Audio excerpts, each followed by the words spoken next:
EPS 추정 레벨이 뭐 20%가 업그레이드가 됐는데 지수 레벨은 이미 70% 올라 있는데 이게 맞는 거냐? EPS 추정을 애널리스트 분들이 정교하게 추정을 한다라고 하더라도 3년 뒤를 정확하게 알 수는 없거든요. 이게 1, 2년짜리도 아니고 그렇다고 10년, 20년 지나면 완전히 종결됩니다라고 얘기할 수도 없는 건이라서 지금 펼쳐지고 있는 변화의 큰 흐름이 아직도 초입에 있다라고 얘기할 수 있다고 한다면 지금의 지수 레벨을 가지고 얘기할 게 아니라 앞으로 어디서 얼만큼의 모멘텀이 더 나올 것이냐를 고민하는 게 맞다. 저는 지금 이것을 투자로 연결을 했을 때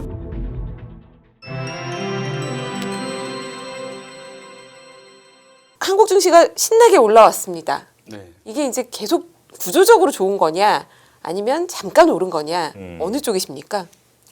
이게 당연히 이제 구조적이라고 보니까 자료를 준비해 왔는데요. 예. 시장을 좀 단순화해서 볼 필요가 있어 보입니다. 지금 구조적으로 돈이 많이 풀릴 수 없는 상황이기 때문에 돈이 많이 풀렸고 그 유동성의 힘에 의해서 시장이 이렇게 좀 가파르게 올라왔다고 생각을 하고 그러면은 그렇게 돈이 많이 풀린 이유가 앞으로도 계속 풀릴 수밖에 없는 그런 상황이 지속된다라고 확신할 수 있다면 그러면 시장의 상승세도 지금은 끝이 아니다 이렇게 얘기할 수 있을 것 같습니다. 네.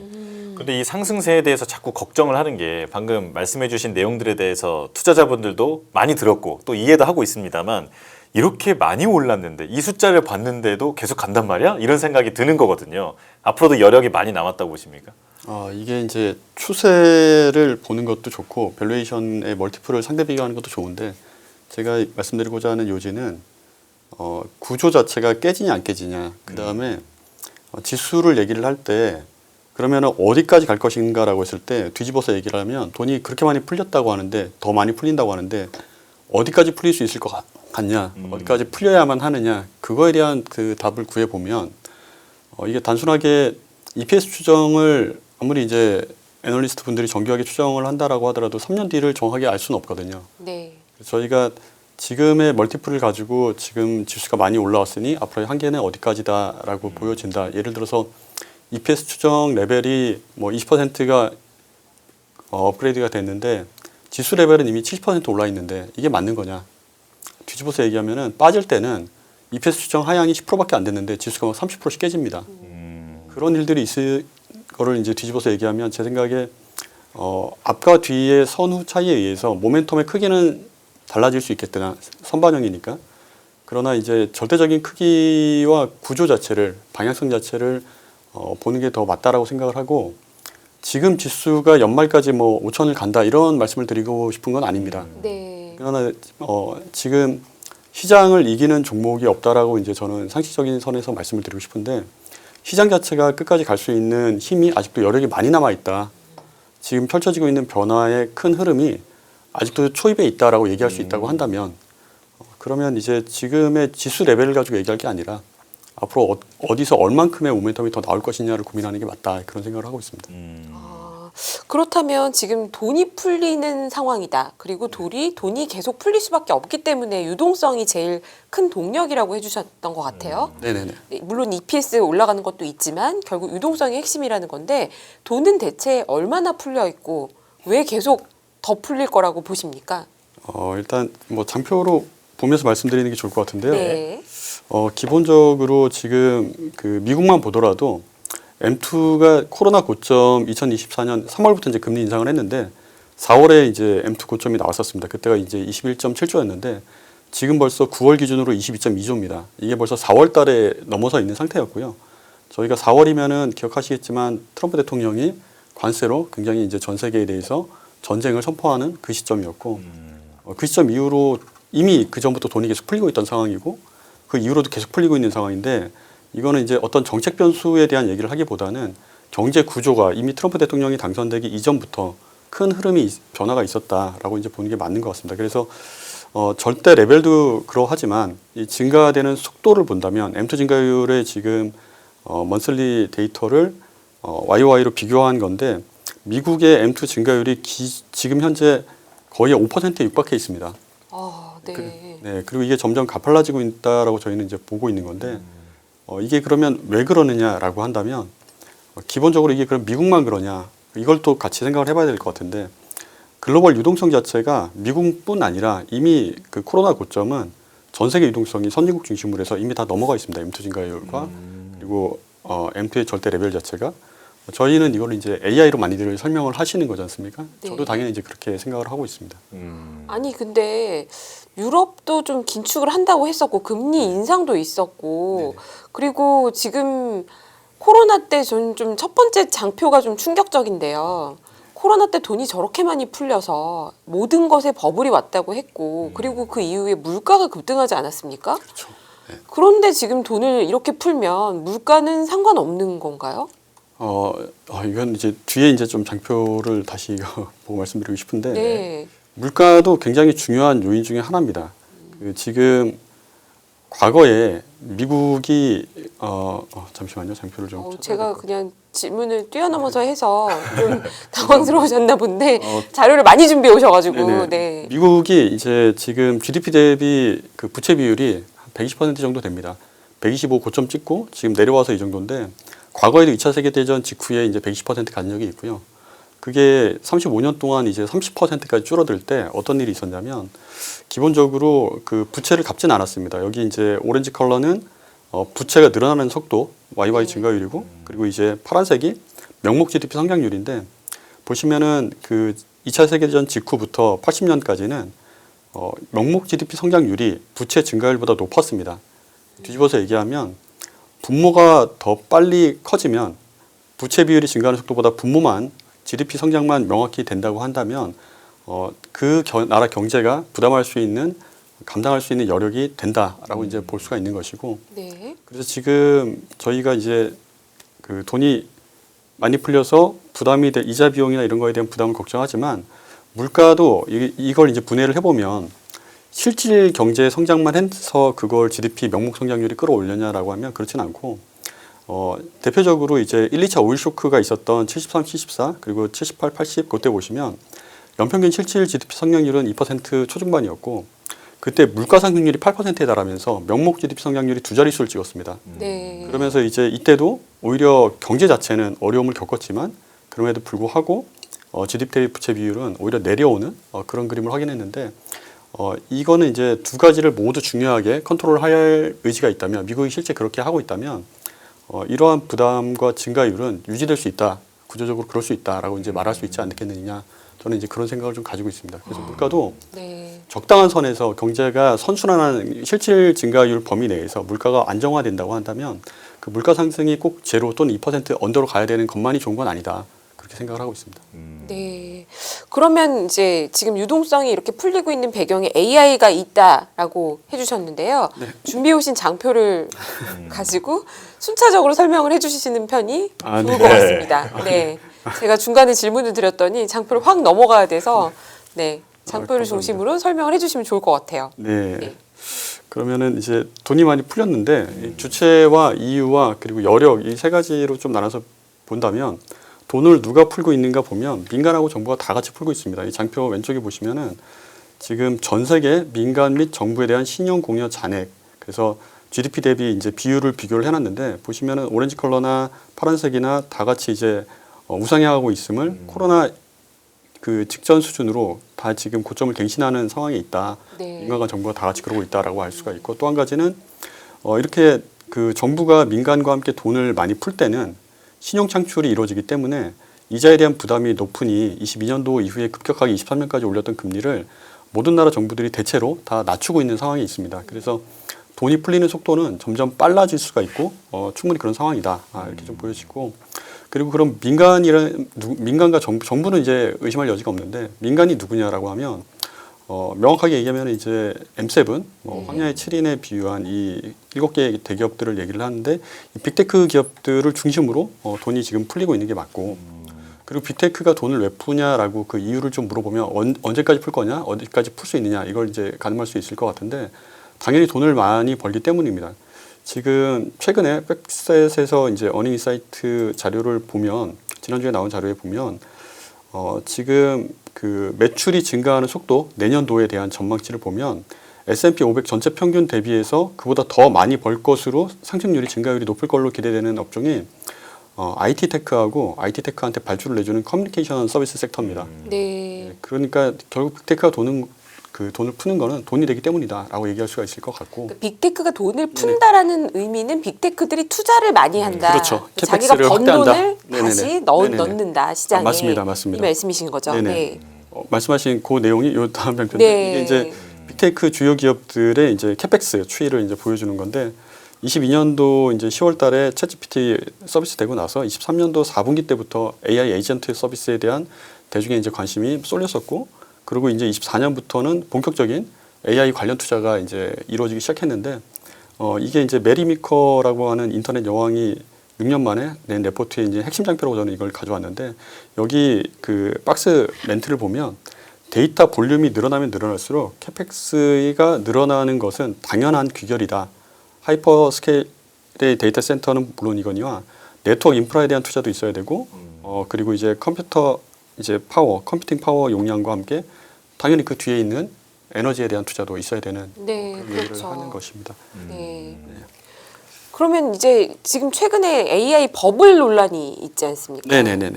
그러니까 그게 자기들끼리 뭐 순환하고 있대더라. 누가 누구 네네. 거 뭐 빌리고 뭐 약속하고 이런 것 때문에 네. 오픈 AI도 걱정된다. 이런 맞아요. 말씀하시는 분들이 계신데요. 네네네. 돈을 언제까지 이렇게 투자를 할 수 있는 거죠? 이제 벤더 파이낸싱 이제 말씀해 주신 건데 벤더 네. 파이낸싱은 이제 이런 용어가 원래 있었습니까? 벤더 파이낸싱. 예, 저도 이제 최근에 막 그 더 많이 보이긴 하다 해서 찾아봤는데 원래 네. 있었더라고요. 아, 네. 서로 빌려주는. 그렇죠, 거죠. 그렇죠. 예. 네. 이게 이제 내가 이 사람한테 물건을 팔기 위해서 이 사람한테 돈을 빌려주는 또는 투자해주는 이런 이제 형태를 이제 벤더 파이낸싱이라고 부르는데 네. 보면은 엔비디아랑 마이크로소프트가 중심에 있고 오픈 AI와 뭐 AMD와 함께 뭐 합종 연행하는 그런 투자가 서로 이루어지는데 예를 들어서 이제 엔비디아는 물건을 팔아야 되는 입장인데 네. 오픈 AI한테 투자를 이제 최대 1,000억 불까지도 투자를 보증을 해주고 100억 불 당장 지원해줄게 내년까지 10기가 발전소 건립하는데 내가 지원해줄게 이런 식의 약속을 하고 오픈 AI는 그 돈을 받아서 이제 당연히 엔비디아의 칩을 사는 거죠. 10기가면은 대충 500만 개 이상 칩으로 환산할 수 있다고 하는데 엔비디아 1년의 생산 캐파만큼인 건데 뒤집어서 얘기하면은 AI가 그 함께 돈을 벌 수 있는 구조가 이렇게 되다 보니까 선순환할 수 있는 그래서 미국의 AI 생태계는 이미 자체적으로 선순환을 하고 있다. 뭐 그런 얘기가 있고 그리고 그렇게 선순환을 하다 보니까 지금 이게 프리캐시 플로우하고 이제 그 투자 금액을 상대 비교를 하는 게 파란색 차트인데 지금 미국에 있는 기업들은 현금 흐름 대비 투자가 그렇게 무리한 수준이 아닌 상황입니다. 이게 이제 인터넷 버블이 있었던 2000년대 초반 그리고 이제 금융위기 직전 그 수준과 비교를 해도 현재는 파란색 차트가 상당히 안정되어 있는 그런 상황이라서 돈 버는 기업들이 서로 투자해 주는 기 때문에 투자할 수 있는 여력은 좀 있다. 민간 관점에서는 그렇게 좀 봐도 될 것 같습니다. 예, 저는 이게 궁금한 게 조금 전에 그 벤더 파이낸싱 그림 보면 지금 맨 오른쪽에 코어 위브 있잖아요. 네네네. 여기가 최근에 그러니까 이제 실적 발표를 했는데 네네네. 매출은 증가했지만 네. 여기가 돈을 빌리는 그 구조도 위험하고 거기서 나오는 이자 비용도 상당해 보이더라 하면서 주가가 급락하지 않았습니까? 네네네. 이걸로 이제 AI 네. 버블이 시작돼서 붕괴될 것이다라고 하는 분석도 네네네네. 있는데 그거 어떻게 네. 보십니까? 코어위브 자체가 이제 GPU 전용 데이터 센터 앤드 AI 개발에 대한 지원을 하는 그런 이제 특색 있는 데이터 센터로서 여러 이제 빅테크 기업들과 계약을 맺고 그리고 이제 지원까지 받는 예를 들어서 이제 오픈 AI 같은 경우에는 직접적인 투자도 지분 투자도 하고 그리고 이제 거기다 또 클라우드 서비스와 데이터 센터 이용을 하는 이런 식의 이제 계약을 맺고 있음에도 불구하고 문제는 뭐냐면 신생 데이터 센터들은 그 크게 소요되는 투자 금액이 대부분이 에너지 쪽으로 급하게 지금 전환이 돼야 됩니다. 데이터 센터를 구축을 한다고 해서 돌아갈 수 있는 게 아니라 이제 AI 컴퓨팅 자체가 이제 그 컴퓨팅 파워를 점점 더 많이 요구될 수밖에 없는 상황이고 이제 그리고 그에 따라서 에너지 소모 증가율이 점점 더 기하급수적으로 늘어나고 있는 상황인데 예를 들어서 지금 AI를 돌리는 서비스 중에 이제 RAG라 그래서 리트리벌 오그먼티드라고 하면은 이게 결국은 환상적인 그 가짜 데이터에 대한 가짜 답변을 내놓는 그거를 줄이기 위해서 할루시네이션을 줄이기 위해서 검색을 추가하고 있습니다. 네. 그래서 이제 기존에 있는 콜드 데이터까지 다 검색해야 되는 상황이라 지금 새로 생기는 AI 전용 데이터 센터들은 필요로 하는 전력 수요량이 기존에 있던 전통적인 클라우드 서비스라는 데이터 센터보다도 오히려 더 크게 늘어나는 상황이니까 그 관련돼 있는 백단의 투자가 장기간 동안 큰 돈이 나갈 수밖에 없는 구조니까 네. 그런 얘기가 나오는 건 이제 당연한 것 같고요. 그 뭐 코어 이브뿐 아니라 최근에 이제 큰 투자 계획을 발표하고 있는 신생 데이터 센터 또는 이제 하이퍼스케일러를 추구하는 그런 기업들을 보면 대부분 다 이런 식의 목돈이 들어가는 구조가 있는데 그럼에도 불구하고 제가 말씀드리고 싶은 요지는 그 돈이 감당이 될 수 있는 그러한 돈을 버는 다른 고객사들이나 지원할 수 있는 주체가 있느냐 그게 더 중요한 것 같고 뒤에 제가 준비해놨는데 지금 민간이 돈을 푸는 구조에 대한 얘기를 앞장에 해놨고 뒷부분은 이제 정부가 돈을 풀고 있는 것과 그 당위성과 그들이 하고 있는 것 이거에 대한 얘기들을 이제 자료를 준비를 했는데 네. 요지는 AI 주도권은 한번 내주고 나면 역전이 불가능한데 이게 그 장표 보시면 민간뿐만 아니라 그 정부까지도 마찬가지입니다. 그리고 이제 그 나라의 경제 자체가 단순하게 제조 그리고 이제 서비스뿐 아니라 국방까지도 이제 AI가 적용되기 시작했기 때문에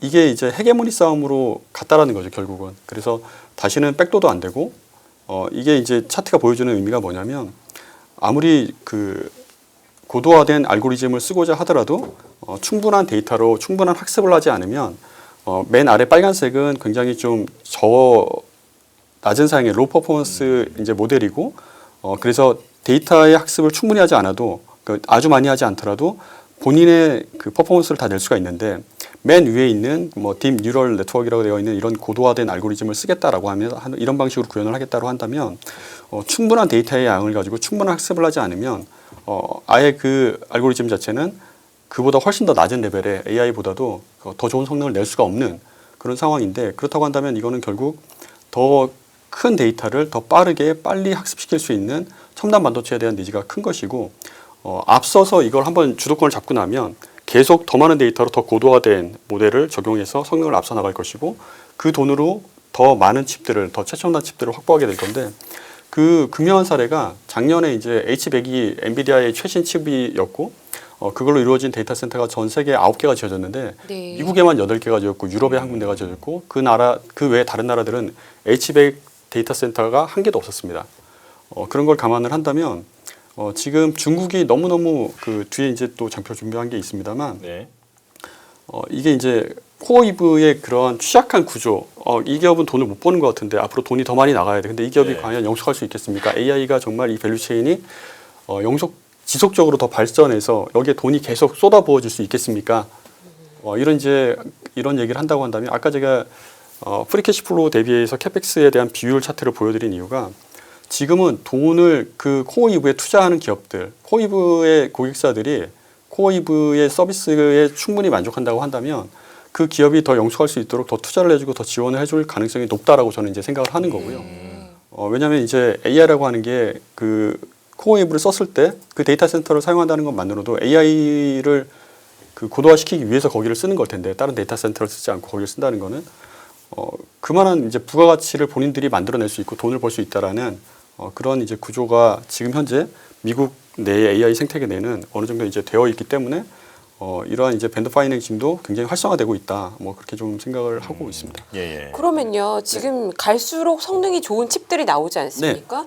지금 24년에 H100 데이터 센터가 미국에 8개, 세계가 9개인데 네. 미국에 8개가 있다는 게 굉장히 인상적인데요. 네네네. 그러면 지금 엔비디아는 네. 그 이후에도 뭐 GB200 뭐 네. 그리고 26년인가는 루빈인가요? 뭐 네네네. 지금보다도 몇십 배 성능이 뛰어난 거를 만들겠다고 하는데요. 네네. 이렇게 경쟁이 치열하게 붙으면 네. H100 쓰고 있는 데이터 센터나 지금 여기 투자한 거는 나중에 어떻게 되는 겁니까? 그거는 그거대로 쓰는 것이고 네. 이제 추론의 영역으로 가게 되면 네. 학습을 위해서 굉장히 그 최첨단의 칩들이 필요한 것보다도 더 낮은 사양의 보통 이제 TPU라고 해서 맞춤형 반도체를 생산을 해서 이제 쓰게 되는데 학습할 때는 모든 케이스에 대한 모든 시뮬레이션을 하기 때문에 굉장히 이제 짧은 시간 동안에 하이 퍼포먼스 컴퓨팅이 필요로 한 것이고 이런 이제 AI가 이제 초입이다 보니까 빠른 학습이 이 분야 저 분야 확산되는 과정에서 필요로 하게 되는 것이고 제 생각에는 그런 최첨단 칩은 최첨단 칩대로 계속 수요가 생길 것이고 네. 기존에 있던 데이터 서버는 그에 따라서 다른 서비스 영역이나 다른 영역에서 충분히 쓸 수 있지 않을까 이렇게 생각을 합니다.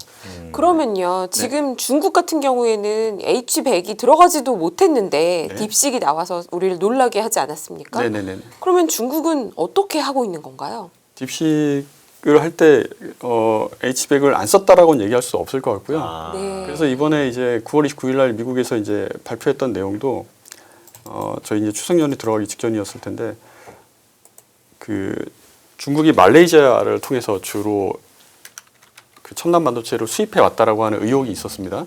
그 나라가 필요로 하는 것보다 훨씬 더 많은 칩이 그쪽 나라로 이제 수입이 됐었으니까 그랬을 때 이제 중국 본토에 있는 본사뿐 아니라 중국 본토에 있는 기업들이 해외에 투자한 해외 법인 또는 인수한 기업들조차도 미국의 반도체를 사지 못하게 미국 정부에서 이제 발표를 했었고 그에 대해서 이제 강하게 반발하기 위해서 10월 9일 날 추석 끝나자마자 월요일 날 이제 중국에서 히토리에 대해서 우리 이제 그 9종 7종 아니고 이제 17종 전체다 해외 수출 금지 이렇게 이제 맞대응을 했던 것인데 실제 중국은 많은 루트를 통해서 우회적으로 첨단 반도체가 일정 수준은 저희가 이제 파악한 것보다는 실제로 들어가고 있다. 하고 있을 가능성이 높지 않을까 그렇게 생각을 하고 그리고 이 나라도 이제 좀 제가 오늘 말씀드리고자 하는 요지 중에 하나는 AI가 헤게모니 싸움, 패권 경쟁하는 데 있어서 너무나도 중요한 이제 주도권을 쥐어야만 하는 그런 이제 대상이 됐다 보니까 모든 국가들은 이제 위기 극복이 아니라 우리 이제 코로나 때나 2008년 금융위기 때나 아니면 뭐 인터넷 버블 때나 아시아 외환위기 때 그때는 이제 그 위기를 극복하기 위해서 돈을 풀었지만 지금은 선장이 없는 주도권 경쟁을 하고 있는 상황에서 돈을 풀고 있기 때문에 이게 아까도 말씀드렸지만 국방까지 가기 때문에 제조업 경쟁뿐 아니라 그래서 돈을 풀 수밖에 없는 상황이다라고 생각을 하고 모든 국가가 그래서 지금은 자체적인 파운데이션 모델을 가지고 자체적인 AI 그 생태계를 구축하기 위해서 다 중복 투자를 하고 있습니다. 각자 투자를 하고 있고 그리고 이제 에너지원도 이 AI가 멈추면 안 되기 때문에 특정한 에너지원에만 국한되지 않고 모든 에너지원을 다 투자를 하는 이게 이제 시계 타임라인상 어쩔 수 없이 태양광이 제일 빠른 태양광을 먼저 짓고 이런 게 아니라 태양광이면 태양광, 풍력이면 풍력, 그다음에 천연가스면 천연가스, 뭐 석탄화력이면 석탄화력, 복합화력이면 복합화력, 원자력까지도 다 모두가 다 같이 투자를 하는 모든 발전원에 대해서 그런 투자가 이루어지고 있으니까 저희가 생각하는 거는 이거는 이제 정말 거대한 유동성의 흐름이 지금 진행되고 있고 이거는 쉽게 멈출 수도 없고 우리 이제 에너지 인프라 사이클은 사실 지금 살아계신 분들은 경험한 적이 없으시지 않습니까? 예전에 네. 이제 석탄에서 석유로 바뀌었을 때나 경험을 하셨던 거고 네. 그래서 저는 이제 그거보다도 오히려 더 거대한 흐름이 오고 있다 그런 생각을 하고